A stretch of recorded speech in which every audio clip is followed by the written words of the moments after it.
Chers téléspectateurs, nous voici au samedi 4 octobre 2025. On aurait pu dire le premier samedi du mois d'octobre. Nous avons l'honneur de nous retrouver avec vous pour cette émission Grand Angle. Mais nous commencerons d'abord par vous exprimer notre reconnaissance et notre gratitude pour tout ce que vous avez fait pour que l'émission webinaire qu'on a eue le samedi dernier se soit bien déroulée, que vous l'ayez appréciée, que vous ayez posé de bonnes questions, qu'il y ait eu de bonnes contributions. Et je crois que nous allons améliorer le système pour que de temps en temps, il nous soit possible de converser, de discuter et d'échanger comme ça sur la situation, notamment celle de notre pays et sur l'actualité nationale et internationale. Donc, grand merci. Et je crois que la prochaine fois, ça sera certainement encore beaucoup mieux. Beaucoup se sont plaints de ce qu'ils n'ont pas pu ouvrir le lien, mais la prochaine fois, on prendra des précautions pour que des explications soient données et que vous ne soyez pas bloqués à ce niveau parce que nous l'avons terriblement regretté. Maintenant, aujourd'hui, au vu des commentaires et des suggestions qui nous ont été faites, nous allons aborder rapidement deux informations et ensuite nous allons rentrer dans la thématique que nous pensons être adaptée à l'actualité qui se déroule dans notre pays, notamment avec l'aspect de la préparation de l'élection présidentielle 2026. Et en fait aussi, un autre problème, c'est la misère et la souffrance des Congolais en cette période de rentrée scolaire qui est extrêmement difficile pour certaines familles et pour certains Congolais.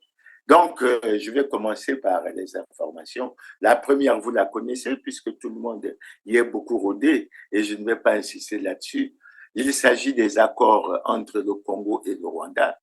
Je vais juste vous rappeler que le 30 mars 2024, sur la chaîne nationale de télévision rwandaise, il avait été annoncé qu'il y avait une mission des membres du secteur privé rwandais qui avaient effectué une mission au Congo du 4 au 8 mars 2024 et qui avaient découvert deux sites de terrain d'une superficie cumulée de 980 km², qui était en fait devenue la propriété du Rwanda, donnée, sinon offerte, par le Congo. Ce qui a créé un électrochoc au niveau des Congolais, ce qui a fait qu'au-delà de l'ensemble de tous les accords, les Congolais ont réagi violemment, d'autant qu'avec beaucoup d'enthousiasme, les Rwandais étaient très contents de découvrir qu'ils pourraient faire des cultures de maïs, de soja, de piments sur cette terre qu'ils jugeaient extrêmement fertile, etc. Mais nous dirons tout simplement, au-delà de tout ce qu'on a dit, puisque vous savez qu'en 2021, en 2022, c'est 15 accords qui ont été signés entre le Congo et le Rwanda, et nous disons que les Congolais, tant de l'intérieur que de l'extérieur, ont dit haut et fort non à la vente des terres au Rwanda, non à la cession des terres sous quelque forme que ce soit au Rwandais, oui à l'annulation pure et simple de ces accords. Je crois que le message est bien compris par les gouvernants, même si le 5 juin 2025, le porte-parole du gouvernement, Thierry Mungala, avait annoncé que c'était un dossier clos et terminé. Pour nous, il n'est pas clos, il n'est pas terminé. Il ne faut pas que nous baissions les bras et il faut que nous le poursuivons. Ça, c'est la première information. La deuxième information, elle nous vient de la Chine. Il s'agit de quoi? Nous avons découvert sur les réseaux sociaux que l'ancien ministre chinois de l'agriculture et qui a été après gouverneur d'une province a été condamné à mort pour corruption. L'ancien ministre de l'Agriculture chinois Tang Renjian, en poste de 2020 à 2024, vient d'être condamné à mort pour corruption. Ancien gouverneur de la province du Gansu et vice-président de la région autonome du Guangxi, Tang Renjian aurait accepté entre 2007 et 2024 des pots de vin en espèces et en biens pour plus de 268 millions de won, soit environ 32 millions d'euros. Le tribunal populaire intermédiaire de Changchun a jugé que l'accusé, Tang Renjian, avait accepté des pots de vin d'un montant extrêmement élevé et avait causé des pertes particulièrement graves aux intérêts de l'État et du peuple, méritant ainsi la peine de mort. Selon le communiqué de la Commission centrale de contrôle de la discipline, Tang Renjian a avoué ses crimes et a donc été condamné à la peine capitale dimanche avec sursis à exécution de 2 ans. Il a aussi été privé de ses droits politiques à vie ainsi que de tous ses biens personnels. Mais cette condamnation n'est pas un cas isolé, elle s'inscrit dans une vaste campagne anti-corruption lancée par le président Xi Jinping depuis son arrivée au pouvoir en 2012 et qui vise à nettoyer l'administration et les entreprises chinoises. Depuis, selon les chiffres officiels, plus d'1,5 million de cadres du parti, formant l'élite politique, industrielle et financière du pays, ont été sanctionnés. Pour des pots de vin qui sont évalués pratiquement à 268 millions de yuan, c'est-à-dire près de 32 millions d'euros, si je ne me trompe pas, à peu près autour de 21 milliards de francs CFA. Il a été condamné à mort avec une mise à exécution à sursis et je crois que nous suivons l'affaire de près. Nous évoquons ça pourquoi? Mais parce que dans les réseaux sociaux, il a été relevé que c'est l'aboutissement de la lutte anticorruption menée par le président Xi Jinping.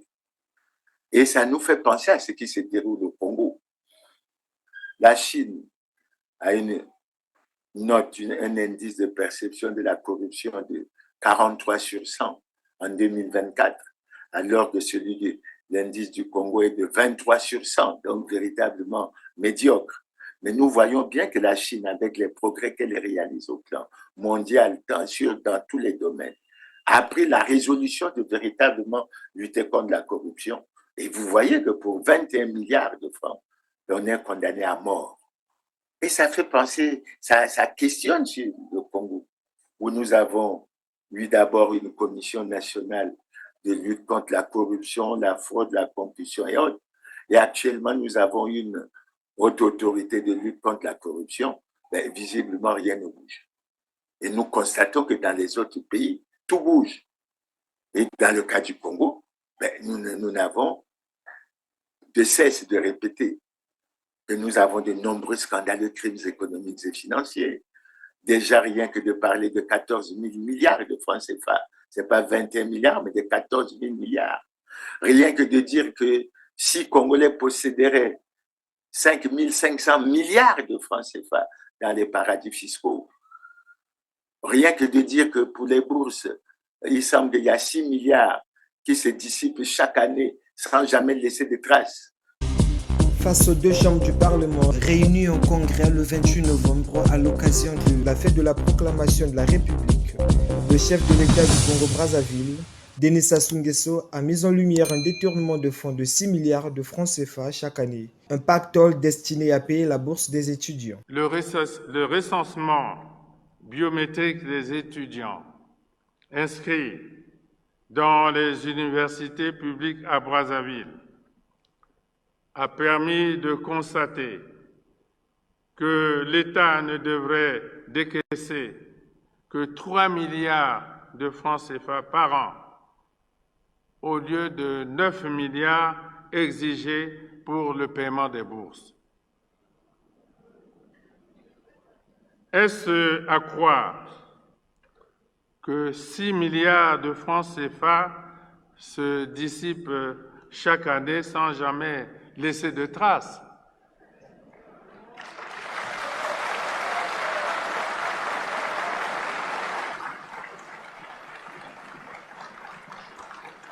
Ensuite,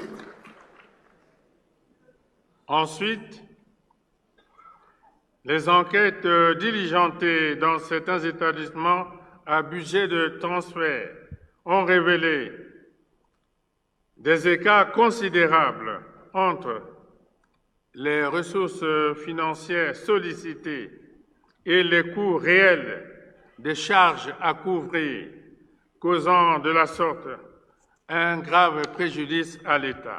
C'est-à-dire qu'il y a une surévaluation au niveau des services, mais que fait-on de cet argent? Et curieusement, on constate que les gouvernants sont silencieux, ils ne sont pas inquiétés. Mais je crois que maintenant, il y a toute une réflexion qui doit se faire, surtout au niveau des gouvernants. Je ne sais pas si dans les textes plus tard, dans l'émission, nous allons y revenir. Parce qu'il se déroule dans notre pays quand même ce qui se passe en ce qui concerne l'insécurité, les koulouna, les bébés noirs, pour les actes qu'ils posent, qui sont désapprouvés par les Congolais, parce que assez souvent, il y a des Congolais qui ont connu la mort avec des actions menées avec des machettes, etc. Et aujourd'hui, nous pensons que cette démarche, c'est une résolution ferme qui est prise par les gouvernants pour lutter contre ce qu'ils appellent les antivaleurs et autres. Et la question que beaucoup de Congolais se posent, c'est bien de faire ça pour les Koulouna, mais on ose espérer que la réflexion, sinon que l'action est prévue pour ce qui concerne les vols, les détournements de fonds, la concussion, la fraude et autres. Et je n'ai de cesse de répéter que le Premier ministre de Singapour avait dit que lorsqu'on veut lutter contre la corruption, il faut commencer par le haut.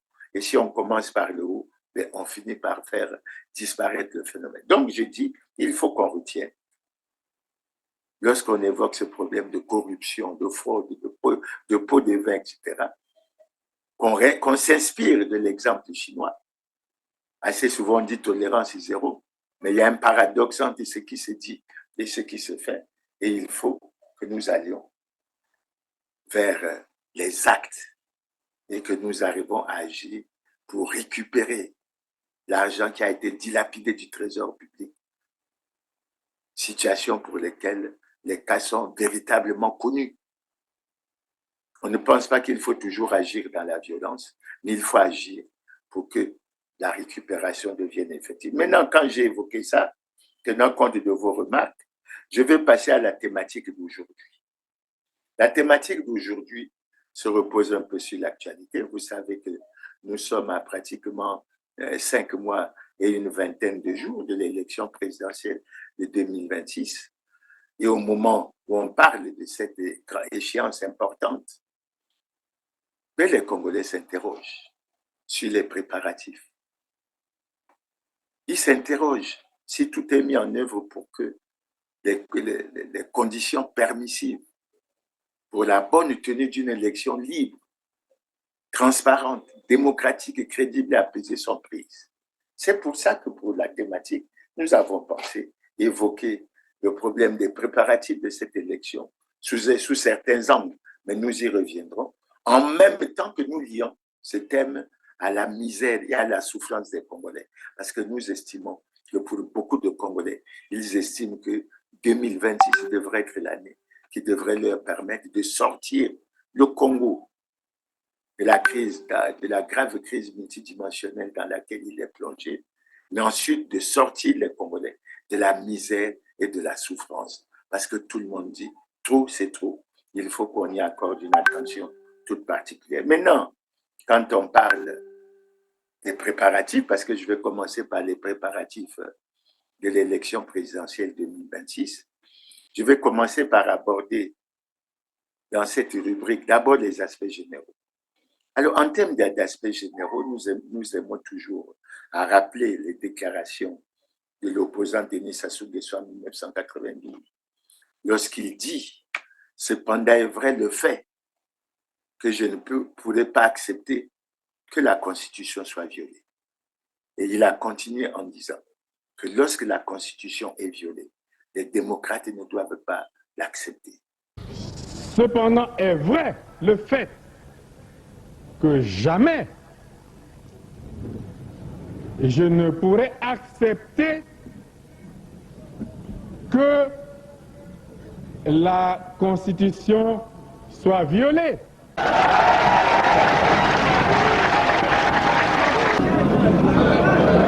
J'insiste pour dire que lorsque la Constitution est violée, les démocrates ne doivent pas l'accepter.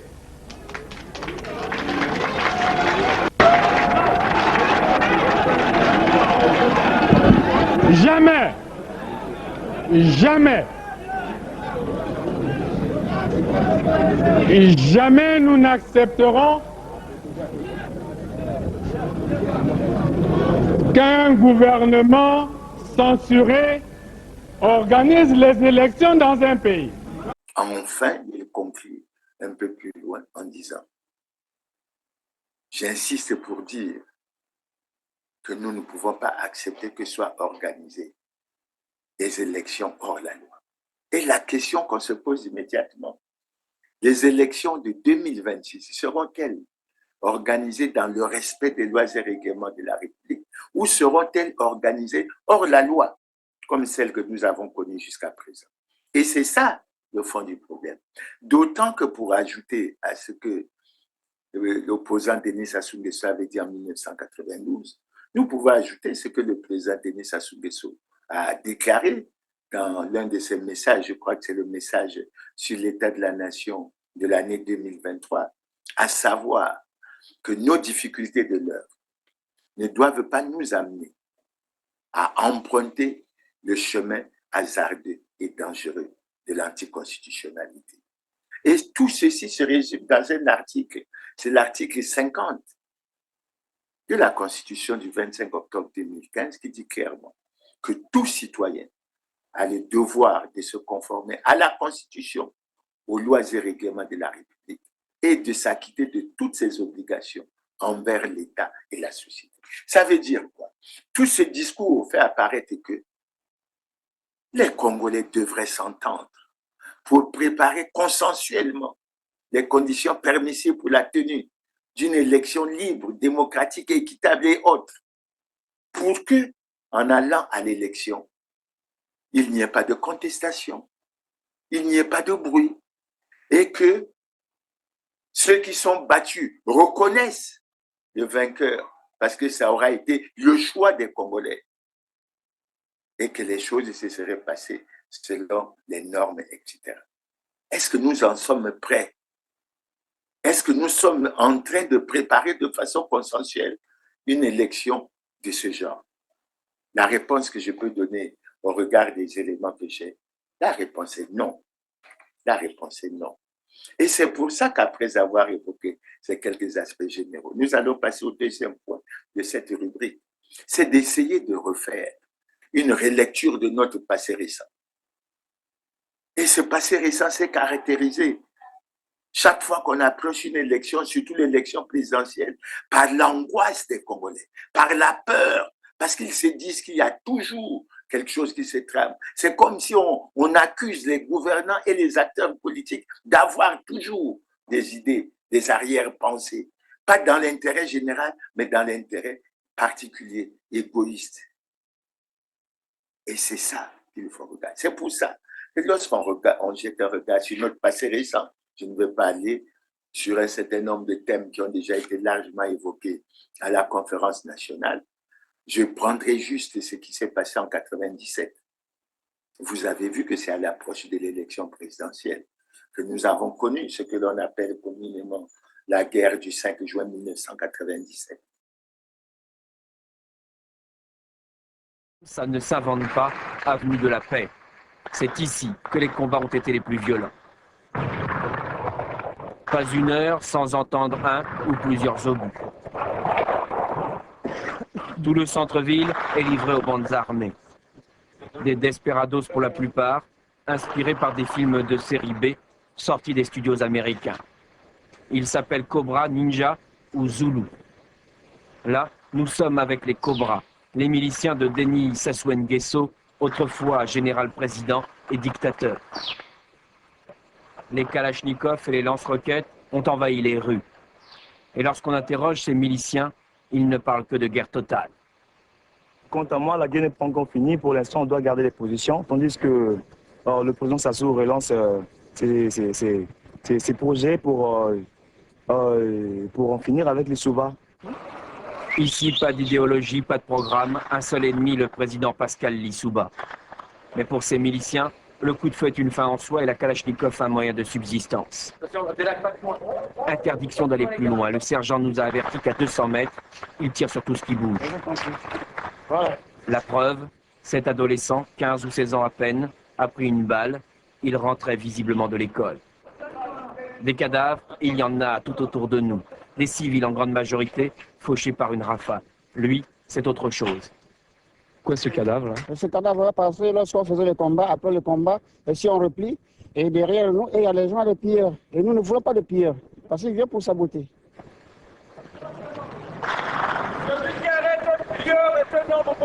Et tous les pillards pris en flagrant délit sont exécutés, parfois les mains dans le dos. La mort pour l'exemple ne sert à rien, semble-t-il.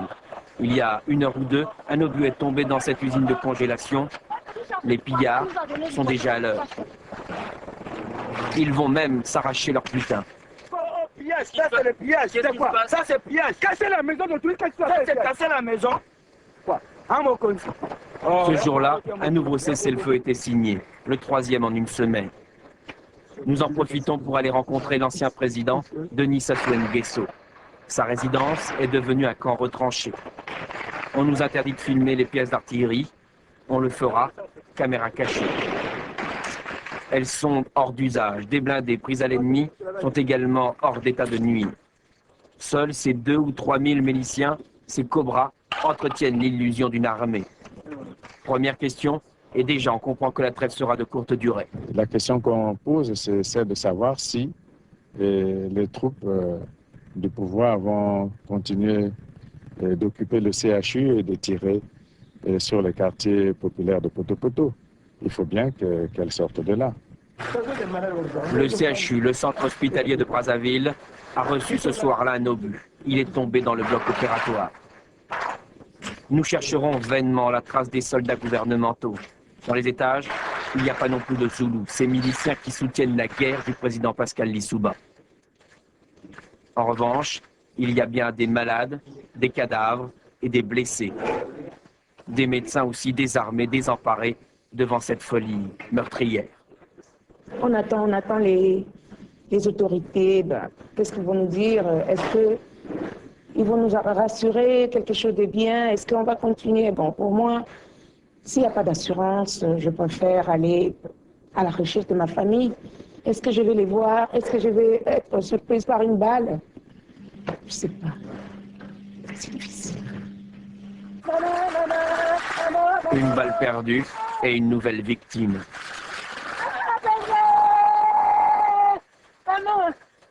Ce n'est plus une guerre civile, c'est une guerre contre des civils. L'administrateur de l'hôpital n'en peut plus, mais il veut que l'on sache l'horreur de cette guerre. L'odeur devient insupportable. Par exemple, ça sont des civils qui ont reçu des balles perdues. Ils ne sont même pas au frigo. 400 ou 500 cadavres, un petit aperçu du bilan. Cette élection n'a même pas pu avoir lieu. Et vous avez vu également que pendant cette guerre, sinon à l'issue de cette guerre, le président qui avait été démocratiquement élu en 1992, il a été obligé de partir en exil. D'ailleurs, il a trouvé la mort en exil et il a été enterré à l'extérieur du pays. Ce qui nous donne des remords, ce qui fait penser que nous devons régler un certain nombre de problèmes pour que les choses se passent dans la normalité et que nous allions de l'avant. Mais quand on regarde le bilan, c'est vrai qu'il y a un analyste français qui avait donné un chiffre qui semble effrayer certains Congolais parce qu'il avait parlé de 400 000 morts. Mais il y a eu des destructions, des dégâts de matériel, il y a eu des destructions, mais on a connu une situation extrêmement grave. Et chaque fois qu'on parle d'une élection, ces souvenirs remontent dans les têtes des Congolais et ils en sont inquiets, ils en sont angoissés. Ils se posent la question, qu'est-ce qui va encore nous arriver?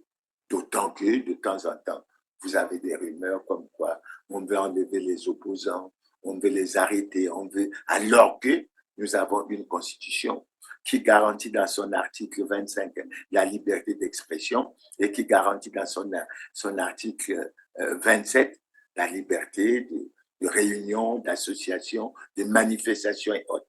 Mais chaque fois, dans les pays comme les nôtres, on est inquiet. Et je crois que ce n'est pas du tout une bonne chose. Donc, le souvenir de 1997 doit être définitivement effacé. Maintenant, après 1997. Mais nous avons ce souvenir de l'année 2015, avec ce problème du changement de constitution qui a divisé le Congo. Nous étions pratiquement fracturés en deux.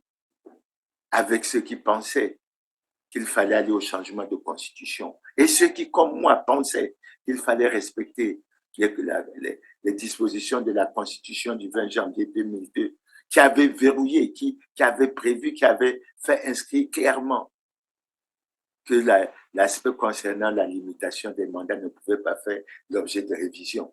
Et pour moi, je pensais que c'était un aspect suffisamment important en démocratie pour l'alternance démocratique. Mais retenons qu'en 2015, le bilan également était très lourd du point de vue de la perte des vies humaines, du point de vue des dégâts, sur un certain nombre d'aspects. Il regarde,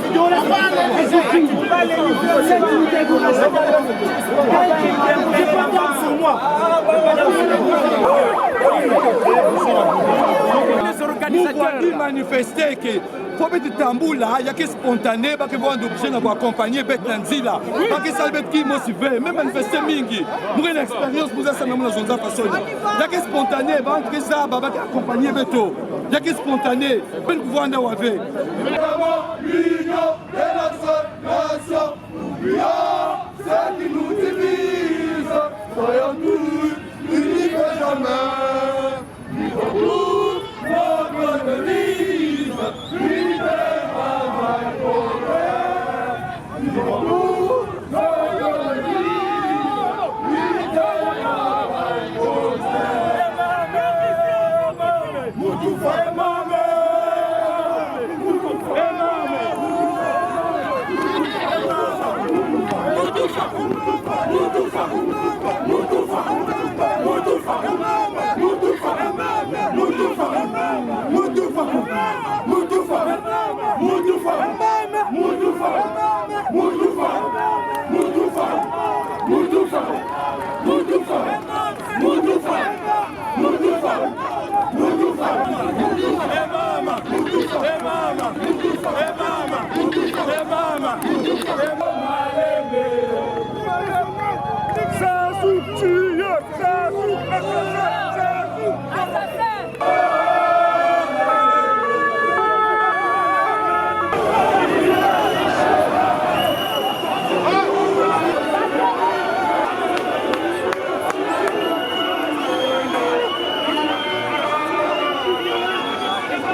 Alors, je suis du Congo-Brazzaville, plus précisément de Mongali à Brazzaville.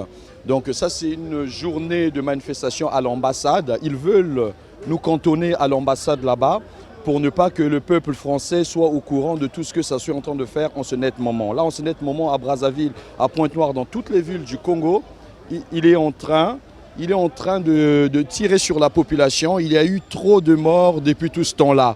Moi qui vous parle, j'ai quitté Brazzaville en 98 parce qu'il y a eu une guerre sanglante. En 97-98, ma mère a été assassinée, a été tuée à Mindouli, une balle dans la tête, alors qu'elle est sage-femme et n'avait rien à voir avec tout ça. Sassou a trop fait des dégâts dans toutes les familles. C'est pour ça qu'on dit tout simplement que ça suffit. Aujourd'hui, mes enfants demandent à chaque fois à leur grand-mère. C'est pas possible. Et c'est le cas dans toutes les familles. Vraiment, Sassou, tu vas continuer vraiment à faire ça? T'as pas pitié vraiment de nous? T'as pas pitié des Congolais? Et après 2015, on est arrivé à 2016. En 2016, je vais essayer de parler de 2016 dans deux phases. Il y a une phase où il y a eu l'élection. Et vous savez que même peu avant l'élection, le 16 février, dès que Jean-Marie Michel Moukoko a annoncé sa candidature, ben, vous savez ce qui s'est passé. Et pratiquement, il y a eu l'amorce des poursuites judiciaires à son endroit. Et au moment où il faisait sa campagne, puisque j'ai fait campagne avec lui, ben, évidemment, c'était toujours avec ce problème qui est comme une épée de Damoclès sur sa tête, et ce n'était pas du tout une très bonne. Mais à l'issue de l'élection, qu'est-ce qu'on a vécu? Ben, vous savez, Jean-Marie Michel Moukoko a été arrêté, André Okombi Salissa a été arrêté, Ce qui est vrai que ce qui les caractérise tous les deux, c'est qu'ils n'ont jamais reconnu les résultats de cette élection de 2016. Aujourd'hui, ils purgent leur 10e année à la maison d'arrêt de Brazzaville. Et c'est des souvenirs qui font réfléchir, y compris les acteurs qui veulent se positionner comme candidats. Maintenant, l'autre aspect de cette année 2016, mais c'est cette attaque qui a démarré dans la partie sud de Brazzaville le 4 avril 2016, qui s'est prolongée dans le Poul, sous l'appellation guerre du Poul. Vous en connaissez le bilan. Très lourd, tant en perte de vies humaines, en perte de villages, d'exécutions sommaires, de déplacements. Enfin, il y a beaucoup de qualificatifs. Les gens disent que le Congo, plutôt le Poul, n'a pas la guerre. Un pays qui n'a pas de guerre, vraiment, peut avoir de tels enfants. Regardez cet enfant. Ils étaient au moins 12, ils sont tous morts. Le père et la mère est disparu par le fléau de la guerre. Vous voyez ce que nous souffrons ici. La malnutrition, la famine. Quand vous me voyez comme ça, c'est tout comme habit que je suis, j'en ai plutôt. Et ce comme ça, là, les gens peuvent vivre vraiment dans une république. Et pourtant, on a un président de la République. Mais qu'est-ce qu'il pense pour nous? Est-ce que tous les gens du Poul sont des politiciens? Tous les gens du Poul ont saisi les armes avec cette façon. Est-ce que même vous qui sont à l'étranger, vraiment vous avez la joie de voir ce que nous souffrons ici? Vraiment, on ne peut pas beaucoup parler, puisque nous disons que notre gouvernement est génocidaire, surtout, puisqu'il veut détruire toute la nation du Poul. Et pourtant, tous les gens du Poul ne sont pas des politiciens, je le dis bien. Nous ne connaissons pas la politique. Et les gens ne mangent pas la politique. Vaut mieux qu'ils disent ou bien qu'ils achètent au moins les avions, bombarder une fois pour toutes, au lieu de nous faire souffrir comme ça. Nous souffrons. Hein?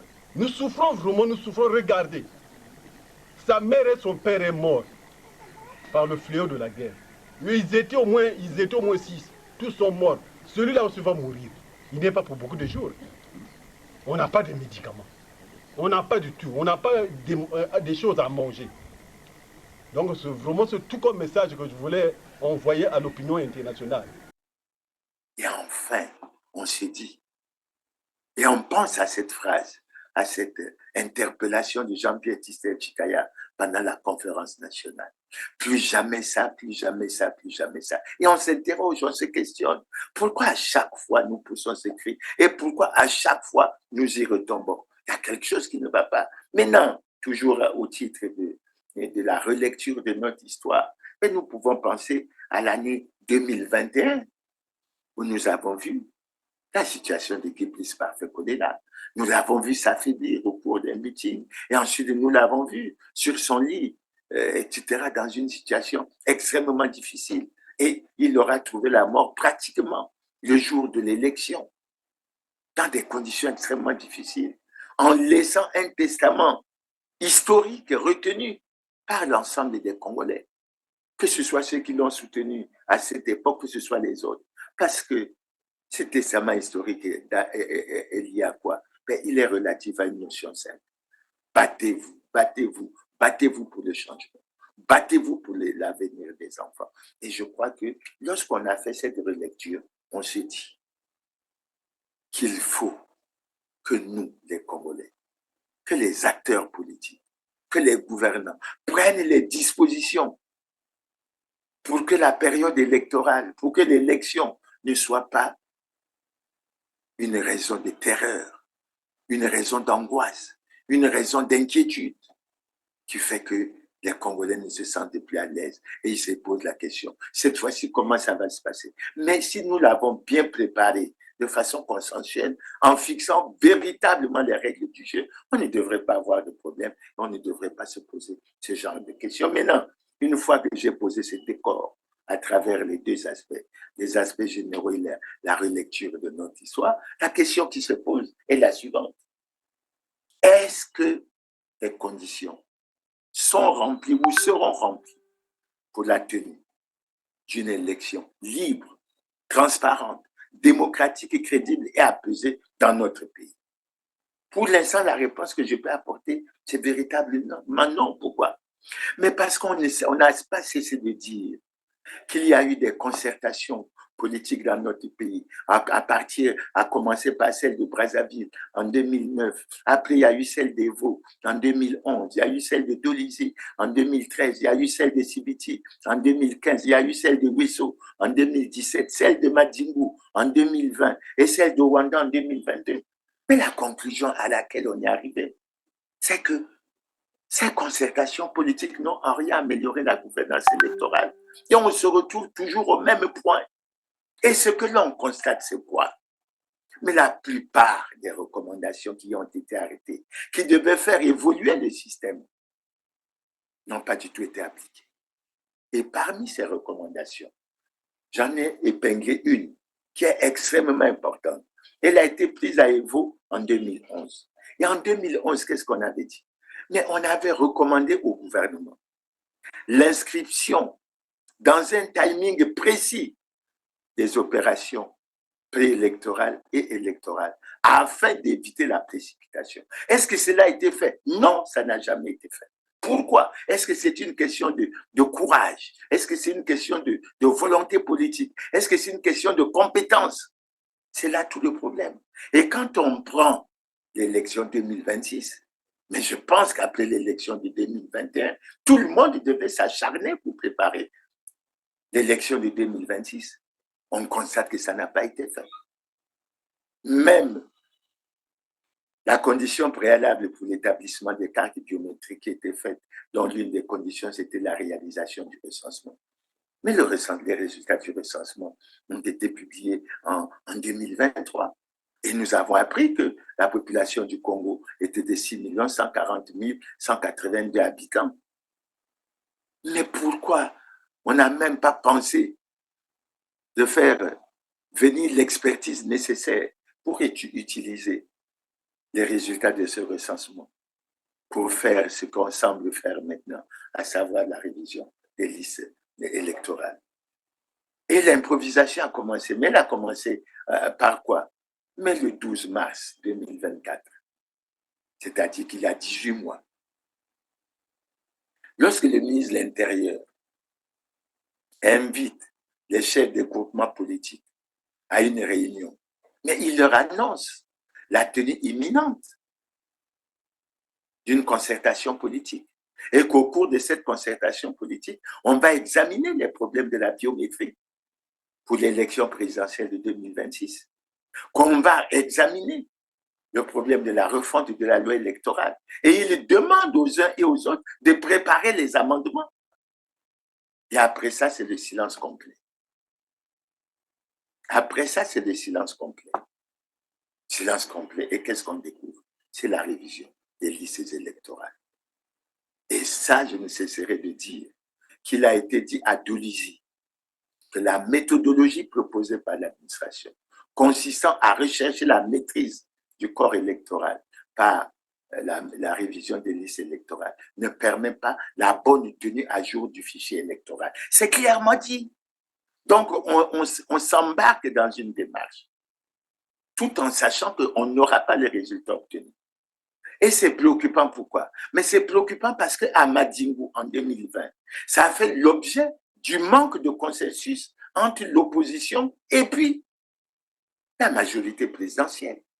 L'opposition avait espéré faire appel au président de la République, mais ce qui a été tranché, c'était en faveur de la majorité présidentielle. Parce que ce que l'opposition réclamait, c'est quoi? Mais c'était qu'on aille à un recensement administratif spécial qui aurait amélioré la situation. Donc aujourd'hui, on risque encore de nous dire, comme en 2020, en préparant l'élection de 2021, mais qu'on ne peut pas, parce que si on va, le recensement administratif spécial demande au moins 10 mois, et dans 10 mois, on aura dépassé le 22 mars, qui est la date retenue pour l'élection, on ne respectera pas. Mais alors, qu'est-ce qu'on veut exactement? Veut-on organiser des élections transparentes, équitables, oui ou non? Ou veut-on agir dans le cadre de la conservation du pouvoir avec un principe clairement retenu, celui selon lequel le chien aboie la caravane passe. Jusqu'à quand ça va durer? Et je crois que c'est véritablement fondamental. Maintenant, parlant de la révision des listes électorales, je peux me permettre de dire mais que la plupart des partis qui ont été retenus, comme quoi ils sont reconnus par les ministères de l'Intérieur et de la décentralisation, mais la plupart de ces partis, contrairement à ce on pouvait croire, mais ils ne sont pas en conformité avec la loi. Et il est apparu clairement, on va y revenir, que lorsque le ministre de l'Intérieur reconnaît des partis, au Congo, ça ne veut pas nécessairement dire que ces partis sont en conformité avec la loi. Ça veut dire quoi? Ça veut dire que c'est un choix qui est fait pour des partis qui doivent accompagner le parti au pouvoir, mais toujours dans la vision de la conservation du pouvoir. Et je crois que les années passant, les Congolais, les choses ont évolué et les Congolais se sont rendus compte de beaucoup de choses et qu'il y a beaucoup de choses qui ne peuvent pas passer. Donc, après avoir abordé la question sous cette forme, mais j'en reviens au deuxième aspect dans cette rubrique. Mais c'est cet arrêté du ministre de l'Intérieur, arrêté numéro 1726 MID/CAB du 30 juin 2025, portant justement publication de la liste des partis reconnus par le ministre de l'Intérieur, qui rappelle le document qui a été publié par le directeur général de l'administration du territoire en 2018 et qui rappelle l'arrêté 13 205 du 21 octobre 2020 pris par le ministre de l'Intérieur. Tous ces documents ont la même caractéristique. Les partis qui ont été reconnus ne sont pas dans la quasi-totalité conformes à la loi. L'exemple le plus frappant étant celui du PCT. Et nous avons fait mener une enquête pour faire ce constat, tant du point de vue de l'aspect de l'article 11 de la loi sur les partis, qui dit que les partis doivent avoir des militants et des sièges dans tous les départements, que ce soit par rapport à l'aspect de l'article 26 de cette même loi sur les partis, qui dit clairement que les partis ont le devoir de se conformer à la Constitution. Et sur l'aspect justement de l'article 26, de la conformité des partis à la Constitution, mais beaucoup sont coincés, même dans les institutions. Parce que beaucoup de personnalités, de citoyens qui ont été élus ou nommés à une autre fonction publique n'ont jamais déclaré conformément à la loi leur patrimoine. Les partis n'étaient pas en conformité, disais-je, pour deux raisons. La première raison, c'est par rapport à l'article 11 de la loi sur les partis. Mais la seconde raison, la plus importante, et celle qui semble passer inaperçue aux yeux de beaucoup de partis et d'observateurs, c'est par rapport à l'article 26 de cette même loi sur les partis, qui dit clairement que les partis ont le devoir de se conformer à la Constitution. Et pourquoi nous le disons? Mais parce que la plupart des partis ont des membres qui sont des citoyens qui ont été élus ou nommés à une autre fonction publique, mais qui n'ont jamais déclaré leur patrimoine. Et vous savez bien que cette affaire de déclaration de patrimoine n'a jamais été réglée depuis 2002. Aucun gouvernant, aucun acteur politique, aucun responsable administratif n'a daigné déclarer son patrimoine conformément à la Constitution. Et même l'expérience tentée en 2021, après la nomination du Premier ministre Anatole Koliné-Makosso, n'a pas été conforme à la loi. C'est pour ça que nous y revenons. Mais généralement, je crois que les préfets ou les responsables de l'administration du territoire ont souvent fait exprès et de façon consciente pour ne pas prendre en ligne de compte cet article, parce qu'il disqualifie beaucoup de partis. Mais au-delà de ça, après ce commentaire, nous nous reportons à la date du 12 juillet, qui est un repère. Pourquoi? Mais parce que le 12 juillet, le préfet directeur général de l'administration du territoire a invité les partis soi-disant non reconnus par le ministre de l'Intérieur à une réunion. Et au cours de cette réunion, ce qu'il leur a dit était simple. Vous n'avez pas été sanctionné, vous n'avez pas été blâmé, vous n'avez pas été averti, vous n'avez pas été suspendu, vous n'avez pas été dissous. Donc, vous pouvez mener normalement vos activités afin que vous deveniez conforme à la loi. Et c'est ça qui a fait rebondir la situation. Parce qu'il y a eu des réactions très claires pour dire ceci. Le Parti congolais du travail n'est pas en conformité avec la loi. Le président de la République n'est pas en conformité avec la loi. À partir de ce moment, que faisons-nous? En fait, le message envoyé, c'est de dire qu'étant donné que la loi, c'est la loi, elle est dure, mais c'est la loi. Elle s'applique à tous dans toute sa rigueur. Nul n'est au-dessus de la loi. Et en plus, lorsqu'on se réfère à l'article 15 de la Constitution, qui dit que tous les citoyens congolais sont égaux devant la loi et ont droit à la protection de l'État. Nul ne peut être favorisé ou désavantagé par rapport à sa condition familiale, sa condition ethnique, par rapport à ses convictions politiques, religieuses, philosophiques et autres.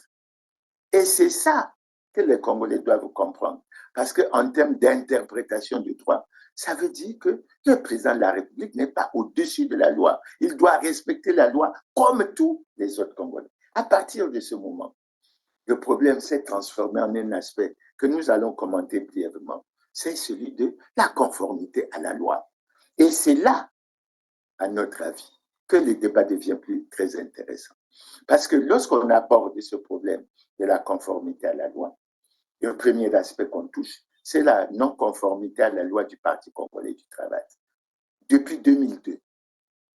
Et on a dit à plusieurs reprises, on ne va pas y revenir, que le Parti congolais du travail a violé la Constitution, a violé les lois et règlements de la République.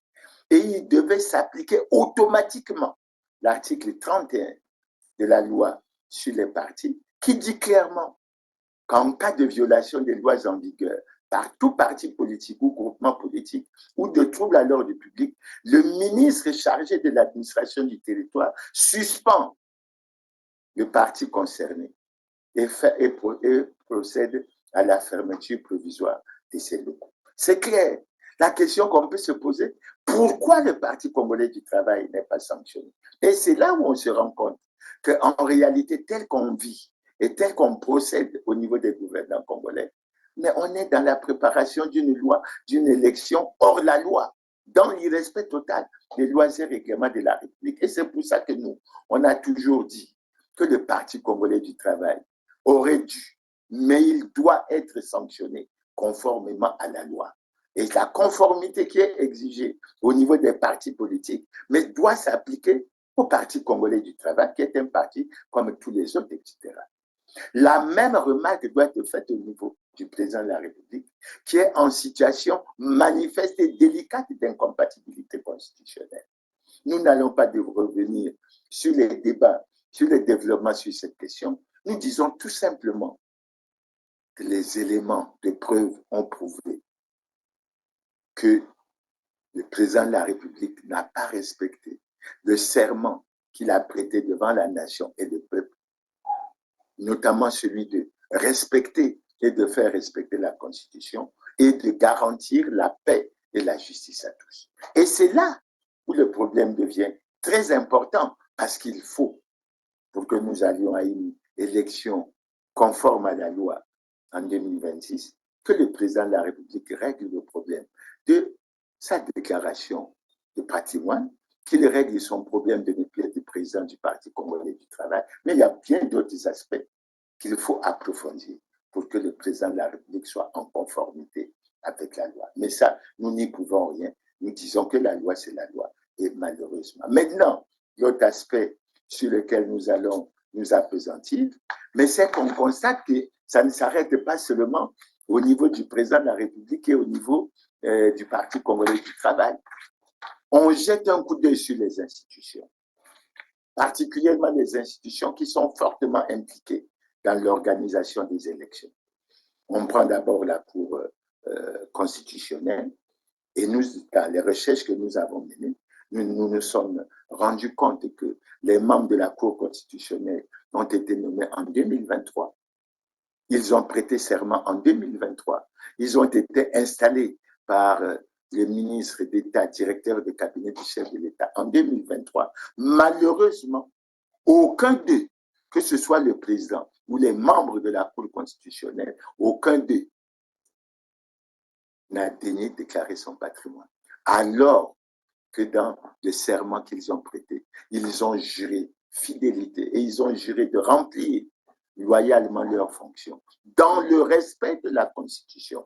Or, la Constitution stipule clairement dans son article 55 que tout citoyen élu ou nommé à une autre fonction publique est tenu de déclarer son patrimoine lors de la prise de fonction et à la cessation de celle-ci. Dans le cas d'espèce, on constate que lors de la prise de fonction, après la passation des services, lors de l'installation, il n'y a pas eu de déclaration de patrimoine, ce qui apparaît clairement qui fait apparaître clairement la notion de non-conformité. Or, vous savez que la Cour constitutionnelle joue un rôle extrêmement important au niveau de l'élection présidentielle. L'autre aspect qu'on peut aborder, l'autre institution qui est fortement touchée par cette situation, c'est le Conseil supérieur de la liberté de communication, dont les 11 membres venaient d'être nommés. Ils venaient de prêter serment et malheureusement, on constate, puisqu'il y a déjà eu la passation des services, tout ça, on constate qu'ils n'ont jamais déclaré leur patrimoine. Ce qui veut dire que les membres du Conseil supérieur de la communication ne sont pas en conformité avec la loi. Et pourtant, cette institution a un rôle extrêmement important à jouer au niveau de la presse, au niveau de l'information. Alors, comment on fait? Parce qu'on découvre que ces institutions ne sont pas en conformité avec la loi. Maintenant, l'autre aspect qu'on peut aborder avant de terminer sur ce créneau, c'est la situation du président de la Commission nationale d'organisation des élections, qui est en même temps président de la Cour suprême. Et malheureusement, nous, d'après les recherches que nous avons faites, le président de la Cour suprême a été nommé en 2018. Il n'a jamais déclaré son patrimoine. Et par rapport à ça, le constat qui est fait, c'est celui que nous venons de faire, c'est-à-dire qu'il n'est pas en conformité avec le serment qu'il a prêté et qu'il y a nécessairement une violation de la Constitution. Alors ça pose des problèmes puisqu'il préside la Commission nationale d'organisation des élections et on voit qu'au plan institutionnel, en dépit du fait qu'on a dit, et je crois que c'est dans l'article 44 que le président est le garant du fonctionnement des pouvoirs publics, on constate que ces institutions sont dans une situation extrêmement préoccupante pour que les élections soient organisées conformément aux lois et règlements de la République. Donc, voilà ce qu'on voulait faire remarquer pour dire en fait qu'il y a un problème et c'est pour ça qu'il y a beaucoup de voix qui s'élèvent pour dire que Mirassa déstabilise. Non, je fais un constat de droit à partir des situations de droit et je crois que pendant longtemps, on a ignoré. Vous vous souvenez que j'avais demandé pardon,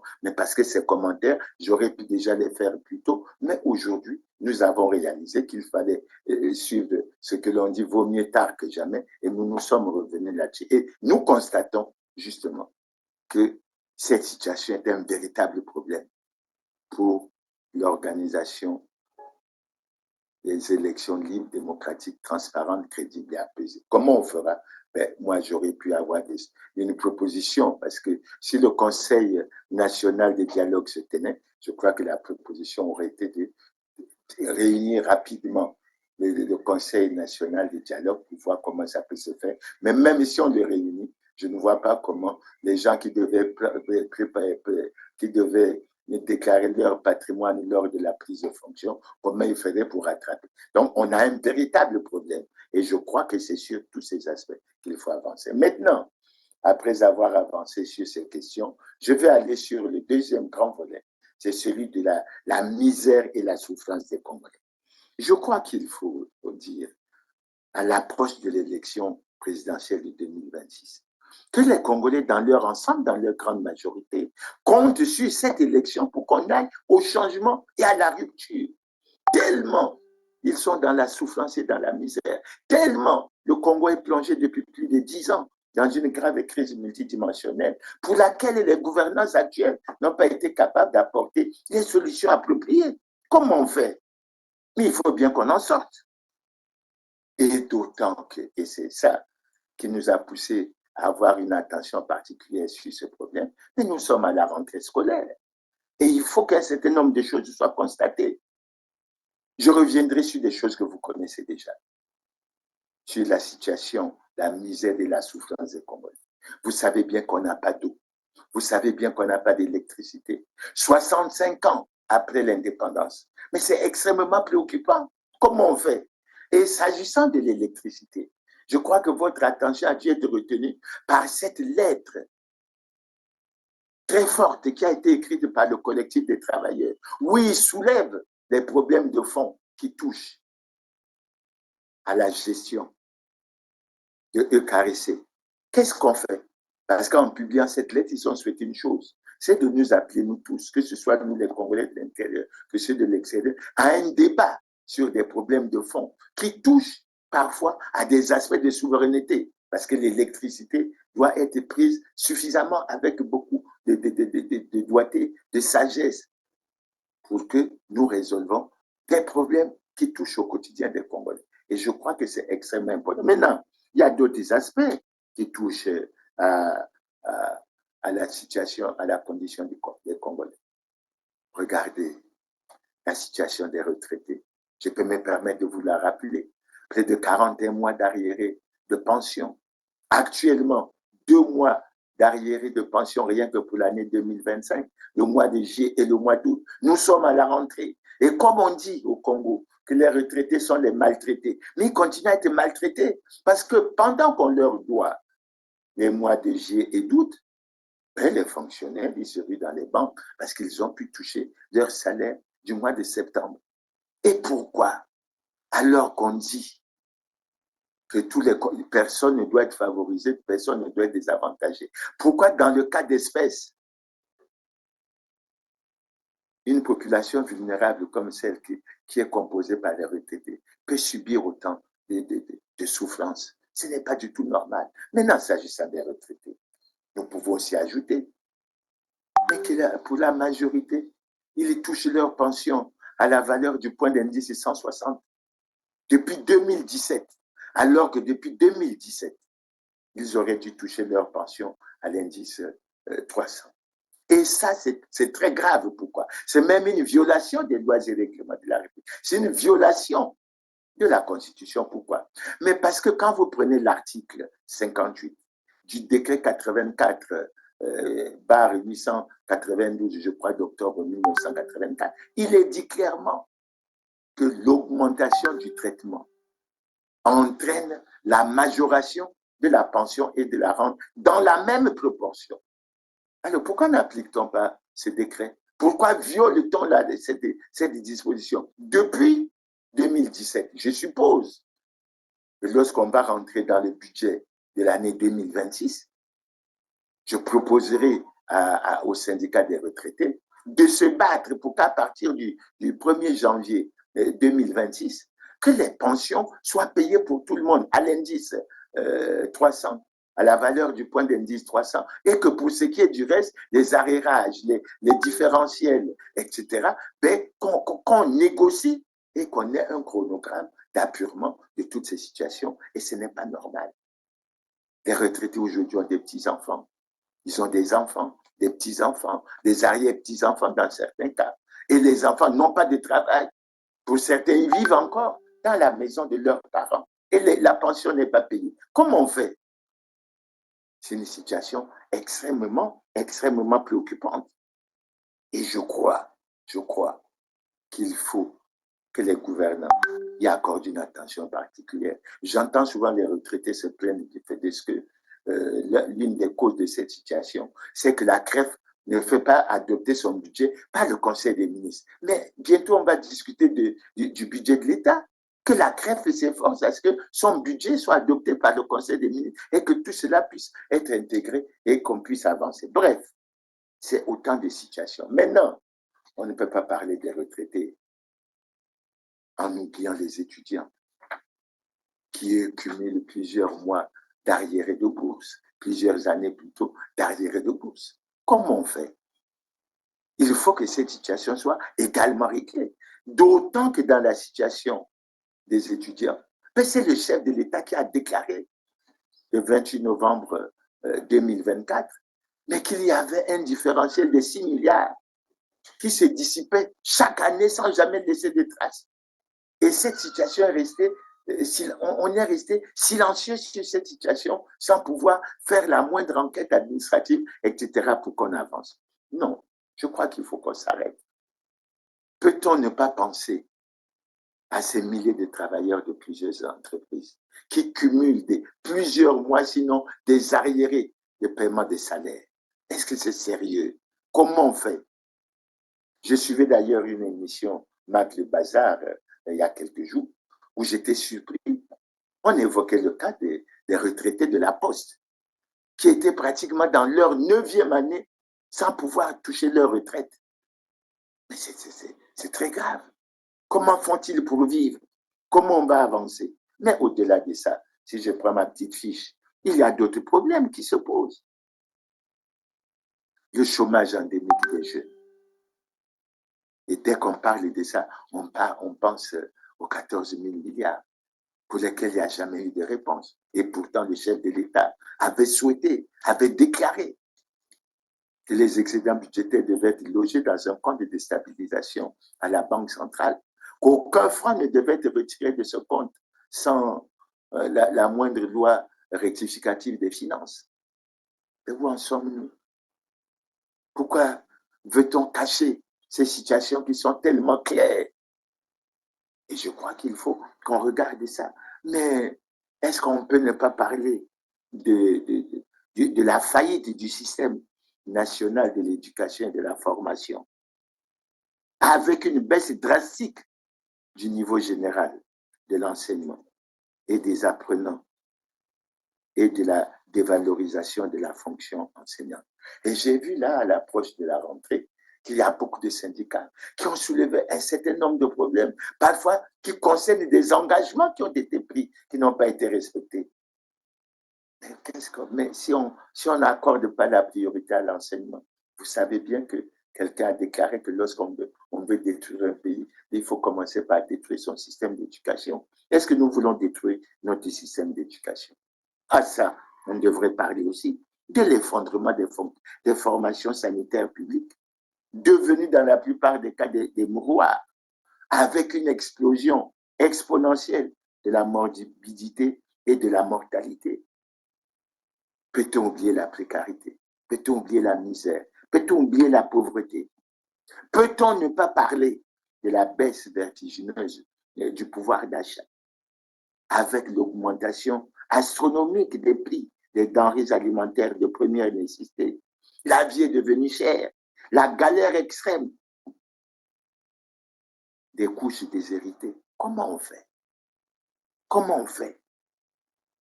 Mais les transports, il faut en parler, non seulement du point de vue du tarif, mais également du point de vue de la dégradation, de la faillite des transports collectifs.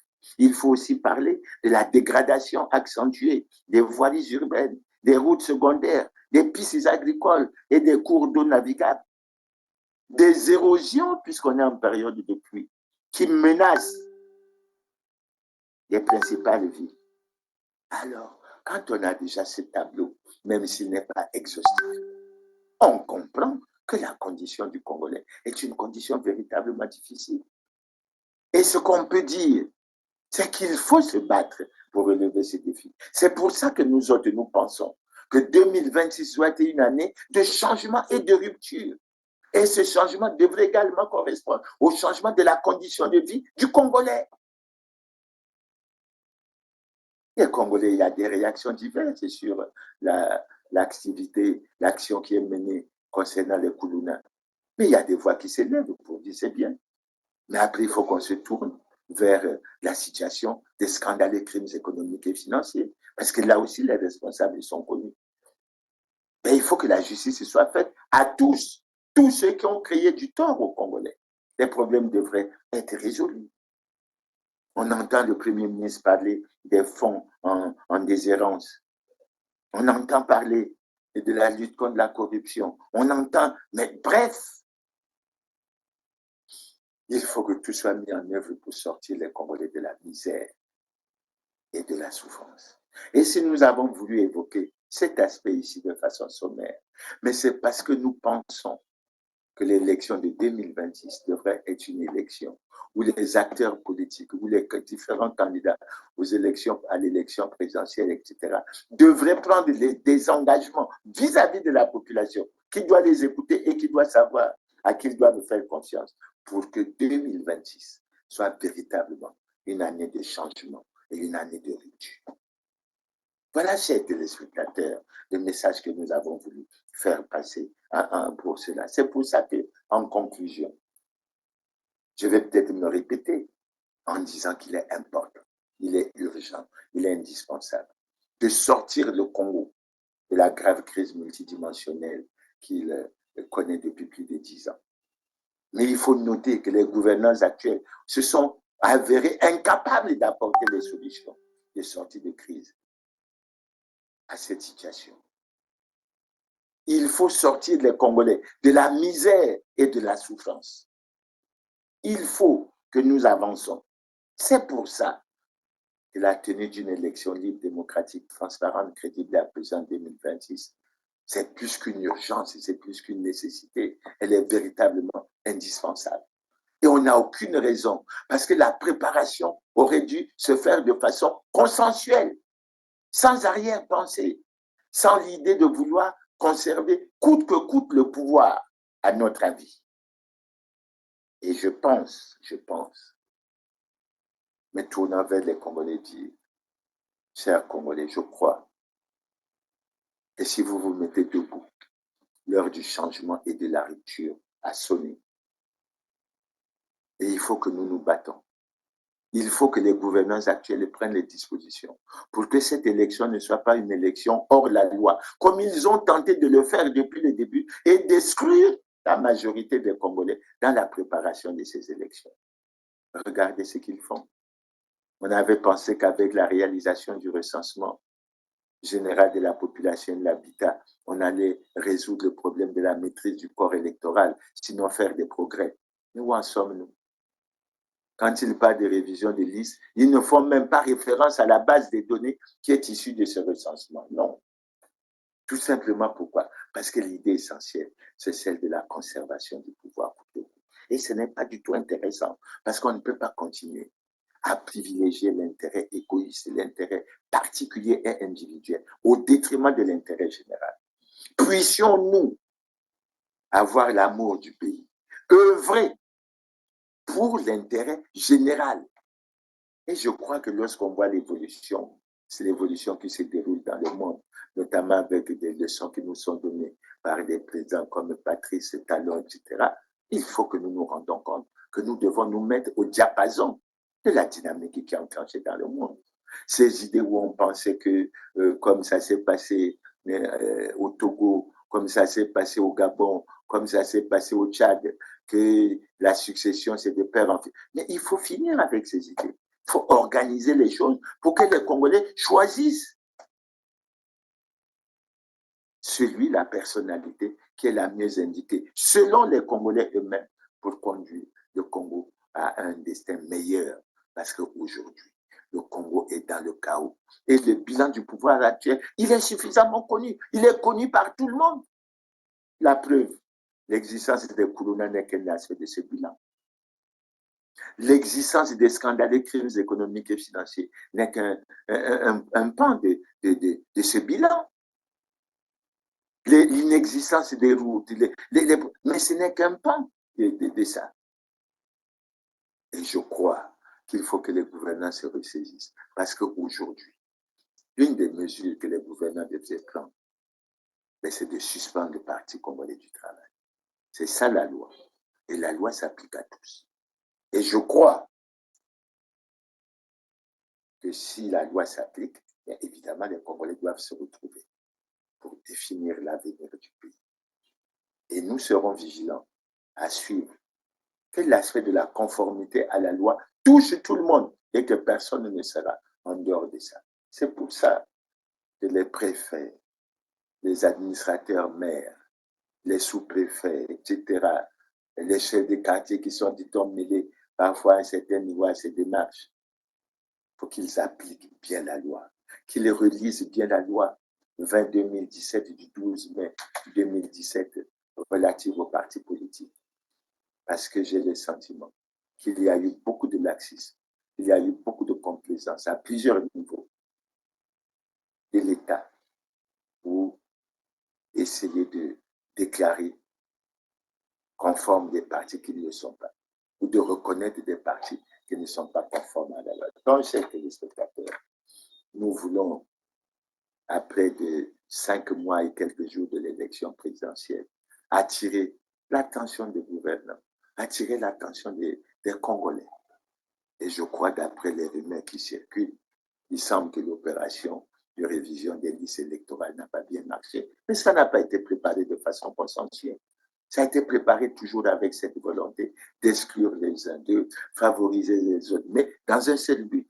Mais aujourd'hui, c'est connu. Et ce que nous voulons, c'est de privilégier l'intérêt général. Donc, chers téléspectateurs, c'est sur ces mots que je veux clore cette émission en interpellant les gouvernants et les acteurs politiques pour qu'ils accordent une attention toute particulière à ce que les conditions permissives pour la tenue d'une élection libre, transparente, démocratique, crédible et apaisée soient réunies. Et que le rappel que nous avons fait en termes de relecture de notre histoire récente, l'expérience de 97, l'expérience de 2015, l'expérience de 2016, et l'expérience de 2020. Toutes ces expériences, nous devons les utiliser pour que nous allions vers un système qui fasse que les Congolais choisissent eux-mêmes la personnalité qui sera la mieux indiquée pour conduire à bien les destins de ce pays pour les 5 prochaines années. Chers téléspectateurs, c'est par là que je termine notre émission, en vous donnant rendez-vous pour le samedi prochain, le 11. Et je vous préviens, je vous informe déjà, et je m'efforcerai au cours de cette émission, de la prochaine émission, d'aborder le thème « Où va l'argent du Congo? Où va l'argent du pétrole ?» Parce que les Congolais souffrent. Il faut qu'ils comprennent bien tous ces mécanismes pour que nous avancions. Chers téléspectateurs, je vous remercie pour votre aimable attention et vous donne rendez-vous pour le samedi 11 octobre 2025. Merci et à bientôt.